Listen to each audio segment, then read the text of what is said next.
C'est sympa d'avoir de la visite. On s'assoit, on discute, on échange les dernières nouvelles autour d'un petit café. Parfois la visite est prévue, elle est même attendue avec impatience. Parfois elle nous surprend à un moment inattendu. Elle nous dérange peut-être, nous obligeant à interrompre nos activités, à interrompre ce que nous faisons pour accueillir l'inattendu, pour accueillir cet inattendu. Un jour, Marie a reçu l'une de ces visites. Dans l'évangile de Luc, au chapitre 1er. L'ange Gabriel fut envoyé par Dieu dans une ville de Galilée, appelée Nazareth, à une jeune fille, vierge, accordée en mariage à un homme de la maison de David, appelé Joseph. Et le nom de la jeune fille était Marie. L'ange entra chez elle et dit : « Je te salue, comblée de grâce, le Seigneur est avec toi. » À cette parole, elle fut toute bouleversée, et elle se demandait ce que pouvait signifier cette salutation. L'ange lui dit alors : « Sois sans crainte, Marie, car tu as trouvé grâce auprès de Dieu. Voici que tu vas concevoir et enfanter un fils. Tu lui donneras le nom de Jésus. Il sera grand, il sera appelé Fils du Très-Haut. Le Seigneur Dieu lui donnera le trône de David, son père. Il régnera pour toujours sur la maison de Jacob, et son règne n'aura pas de fin. » Marie dit à l'ange : « Comment cela va-t-il se faire, puisque je ne connais pas d'homme ? » L'ange lui répondit : « L'Esprit Saint viendra sur toi, et la puissance du Très-Haut te prendra sous son ombre. C'est pourquoi celui qui va naître sera saint, il sera appelé Fils de Dieu.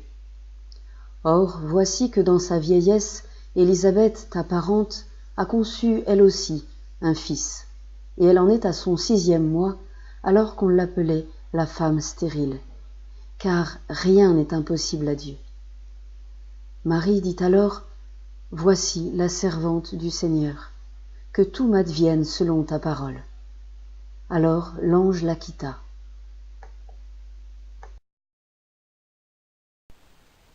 Une femme est chez elle, dans sa maison, en train de vaquer à ses occupations quotidiennes.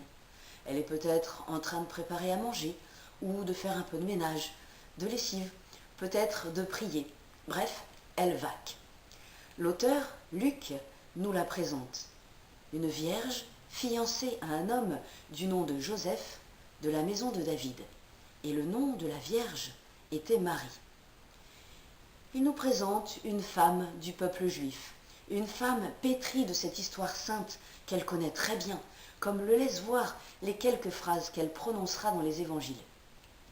En tant que femme d'Israël, elle vit la vie normale d'une femme de l'époque, avec ses coutumes, des fiançailles très jeunes, le pèlerinage à Jérusalem, la présentation au temple de leur fils premier-né.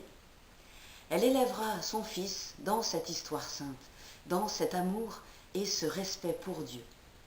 Donc au début de notre histoire, Marie vaque, nous enseignant déjà ainsi une manière de servir Dieu et d'être proche de lui. Faire ce que l'on a à faire dans le quotidien de nos vies, ne pas chercher les grandes œuvres. Arrive alors quelqu'un, un messager de Dieu, venu lui annoncer la naissance d'un enfant exceptionnel, chargé d'une mission. Rien de vraiment surprenant, n'est-ce pas ? Ce genre d'annonce résonne avec certains récits de l'Ancien Testament.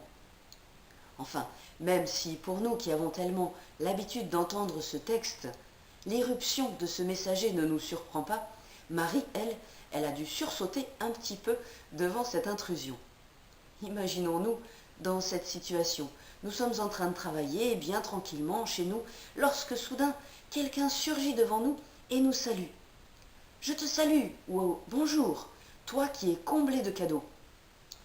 Je ne suis pas sûre, personnellement, que mon premier réflexe, ce ne serait pas de penser « Mais il est fou celui-ci, d'où sort-il » et de jeter un œil sur le téléphone pour éventuellement appeler la police si l'individu semble devenir dangereux. De son côté, en entendant cette salutation, ce bonjour si spécial, Marie fut bouleversée. Elle, si jeune, si petite et si faible, le messager lui dit qu'elle est comblée de grâce, comblée de cadeaux, de talents peut-être, mais D'où la connaît-il? Il la connaît du cœur de Dieu, tout comme nous-mêmes, chacun d'entre nous, nous sommes nous aussi connus. Et lorsque Dieu s'adresse à nous, à chacun d'entre nous, il nous dit aussi « Bonjour, comblé de grâce. Bonjour, comblé de cadeaux. Sois béni. » C'est un peu difficile de s'imaginer cela, n'est-ce pas? Et pourtant, c'est bien ainsi que Dieu nous parle, que Dieu s'adresse à nous.